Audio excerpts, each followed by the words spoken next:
All right, all right, all right. Good afternoon. Welcome, one and all. This is Harry Watson of Iconic Photography Inc. here at Netroots Nation 2026. I'm here with Mr. Cyrus Gray, What's up, author y'all? of I Killed a Man. Yeah, that's the title of the book, I Killed a Man. We're gonna let him explain that controversial title. Cyrus, welcome to Philadelphia, man. How you doing today? I'm good, man. It's my first time in Philly. I'm glad to be here. Glad to be experiencing this with you guys. This is a really big conference. Okay. It's a nice convention center. Philly was cool to me yesterday. I know you said it's bad. I'm sure New York better. Never been yet, but I'll Nah, be nah. It, glad to visit. it wasn't necessarily bad, man. I just Yeah. wasn't feeling the brotherly love off the top. So it's Okay. getting a little Okay. bit better right now. So we're gonna Okay. show some Philly some love, man. Even though the Knicks, New York City, that's what we're talking about. Hey, now But I'm from Texas, so I was a little sad, but it is what it is. it is what it is. It is what it is. So let's get into your book, man. Tell me about I Killed a Man. What's the premise behind that? So I was 23-year-old at the time, setting up a treatment table at the physical therapy facility where I worked at in Houston, Texas. And as I'm setting up this table, I noticed it's like really awkwardly quiet in the room, right? It's a dead silence. Next thing I know, 8 task force members are walking through the door. Assault rifles pointed at me, lasers all over my body, and they say, "Cyrus Gray, freeze. Don't move." I'm not gonna move. I got lasers all over me. I don't know what's going on, right? They arrest me, they cuff me, walk me through the building for everybody to see me. All these good white folks. I'm the only black kid here at this job doing good for myself. Uh-huh. Now I look crazy, right? They walk me to the front, and there's 2 detectives waiting out front, Sandra Spiegel and Dave Campbell. The task force transfers me to their minivan that they're in, and they shoot out of Houston, essentially kidnapping me. Following that, I'll spend 5 years incarcerated pre-trial in county jail without a bond, fighting for my life, educating myself, and just helping others through that process to get home. So just for context, how old were you at this time when this first occurred? I was 23 years old. 23 years old, so still a young man trying to find his way in the world, really just working to be a productive member of society. Yes, sir. And so, as a native of West Africa, coming to America, growing up in Chicago, Growing up in Houston, growing up in Houston, excuse me, growing Yeah. up in Houston, Yes, then sir. moving to Chicago, then moving to Dallas. then moving to Dallas. We've had some experiences here, but I'm quite sure nothing could have prepared you for what you just described. Right, absolutely not. I mean, for 2.5 years, I thought I was going home tomorrow. It took 2.5 years for me to realize that I had to step up for myself and I couldn't rely on this system to do right by me. Wow. And so, what type of support did you have in those 2.5 years? Was it like the ACLU or some type of civil rights organization? Anybody working on your behalf? I had no support during that process until after I had went to a trial for capital murder. Capital murder. Yes, sir. So, Yes, just sir. for the audience, tell us what capital murder entails. How much time were you potentially facing at 23 years old? At 23 years old, or wrongfully accused of capital murder, you're looking at, well, I was looking at 3 outcomes. Either I'm going home, found not guilty, I'm serving a life sentence in prison, or a death penalty. Those are the only 3 outcomes, right? And me being an immigrant, any conviction whatsoever would have affected my status as well. So there was no other option but to fight and fight hard. Like my whole life was on the line in every aspect of it, of the meaning of it. So potentially you were facing life imprisonment here in the United States and Yep. then possible deportation Yes, sir. Or death, or the death death penalty. here Yeah. at 23 years old. And so how daunting was that for you mentally and physically and or spiritually? It was terrible. I mean, I was angry for a very long time. Okay. I was very angry. I was very confused, heartbroken. I lost a lot during that time. A lot of family, a lot of friends, a lot of things that are replaceable, but a lot of relationships that to this day I haven't been able to rekindle. I lost a lot. I lost out on my youth. I was Right. 23 years old. Right. I lost out on what most men will consider like some of the best years of your life if you take care of them the right way. Correct. Right? Correct. And yeah, it was a horrible experience. I'm somebody that speaks for myself. I'm not afraid to tell you wrong is wrong. And as a result of that, yeah, jail was terrible. The guards targeted me more so than anything. The guards set me up to be put in real dangerous situations because I advocated for myself and I advocated for others. That man right there was incarcerated with me. He knows a lot about all of that. So it was a hard process. It was a hard situation to go through, but I had to hold on to my identity, who I am, my foundation, my family, my faith. I come from a really strong foundation. My name is Cyrus Lua Gray III. Lua, leave us alone, Gray. That's not what it really means. But my name is Cyrus Lua Gray III, right? My middle name literally means blessing. Okay. My family made sure I knew exactly who I was from the moment that I landed on this earth, you know.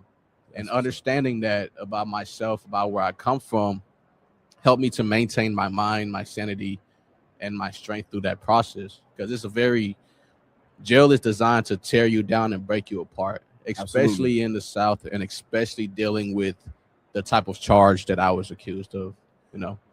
And so when this ordeal finally came to an end, because like we were talking about earlier, even though the case was found to have no merit whatsoever, it was a mistrial declared, you still spent an additional 4 months after that sitting in prison.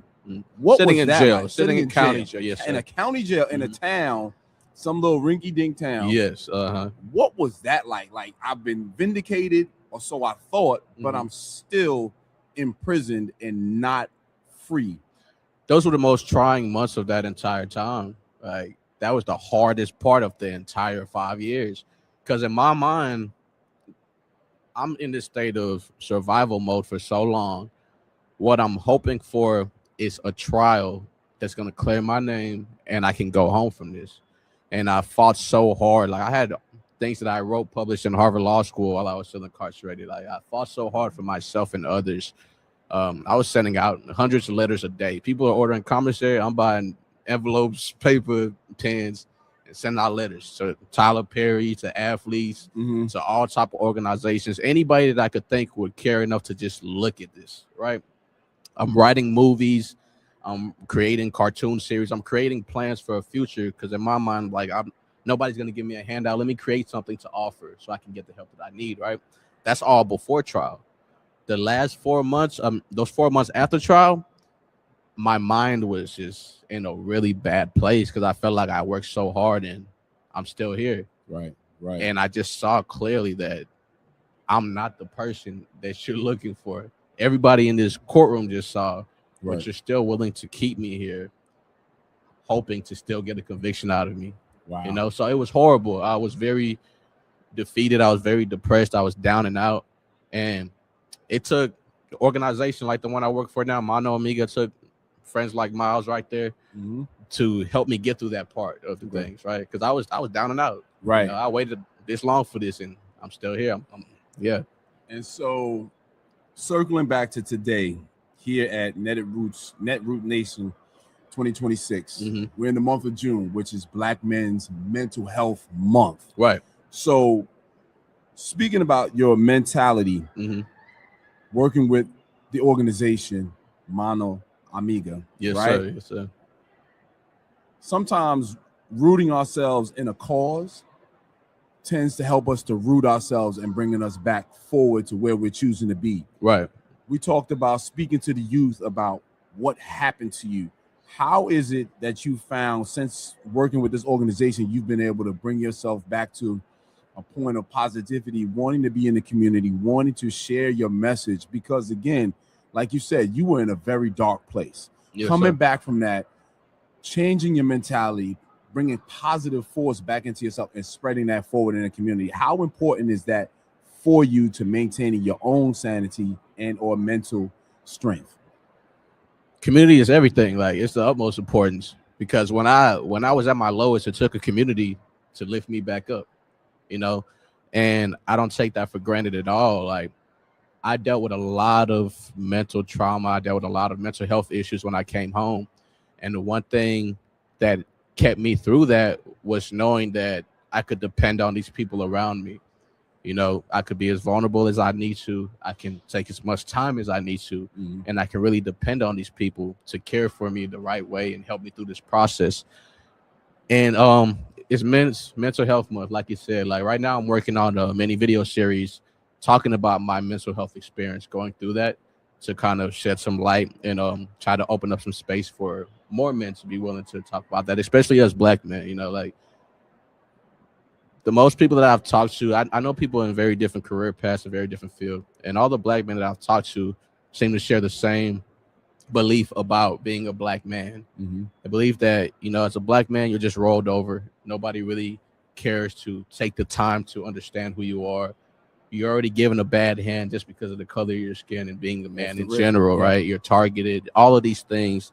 And they believe that as a Black man, most Black men, you're never really showing up as yourself. You're showing up as the version of yourself that you believe the people here will accept. They call that the representative. Yeah, right. The representative. So having those conversations sparked my interest in doing a mini series, just talking about my mental health journey. Right. What it took for me, not just during that time, but where my mental health was before I was ever in that situation, and where it is now. What I had to, the deep diving I had to do within myself to heal properly and to be as effective as I want to be for others in this space, right? Because like I said, community is everything. And the one thing that this community showed me, Mano Omega, my friends, Mr. Well Traveled, Every Day is Juneteenth, the one thing that this community showed me is that together we achieve more. And when I felt like nothing, they reinstated the value in me that I couldn't see for myself because I was stuck in my own trauma for a very long time, you know? And if I can use my experience, my story, my presence to do that for others, I feel like that's easy. You know, I've already gone through the hard part. Right. You know, so. Right. Indeed. And that's very important what you said, community. And so in the month of June, we understand that in this environment now, the country as it is, how divided it is, us as Black men have been heralded and vilified in the same breath for years, right? And so now with this book, I Killed a Man, it's so important that you share this story with our youth, right? Right. And even not even our youth, because sometimes as adults, we get lost in our mental thinking in the way that we portray ourselves, the way that we carry ourselves, the way that we allow society to beat us down. Because we feel like, and I'm a little bit older than you, it was always in the community, you better tell it to God. You don't talk to nobody else. Right, exactly. You're right. Crazy? No, take that to God. You wasn't going to therapy. It was a taboo to go to a therapist and seek out help as a Black man. No, put that on your shoulders, handle it. Or like my deceased friend would say, man up. Man up. But what is man up looking like when you're buried? When you're buried by bills, buried by responsibility, buried by society, depicting you as a criminal before they've even met you. And so it's very important that you continue to share this message. And I appreciate what you've done with this book. It's unfortunate that you had to go through what you went through. However, most diamonds are buried as cold, right? And they got to be broken and made, and they shine and buffed. And then they really see what the value is. And so, Cyrus, man, I appreciate you stopping by and sharing your story with us. Where can we find your book right now and get access to your story? You can find this book on shop.mrwelltraveled.com. It's a Black-owned bookstore, one of my biggest supporters. He's been with me along this whole journey. You could find me on Instagram at Cyrus, that's XYRUS, Gray, GRAY, and the number 8. You can also find our organization, Mano Omega SM, at Mano, MANO, Omega, AMIGA, SM on Instagram as well. That's what's up, man. Like I said once again, I appreciate you stopping by, man, sharing your message and just giving a little bit of yourself to the community for the betterment of our community. Yes, sir. No problem. I appreciate you having me. All right, man. Thank you. Have a great day. Yes, sir. We out, Philly.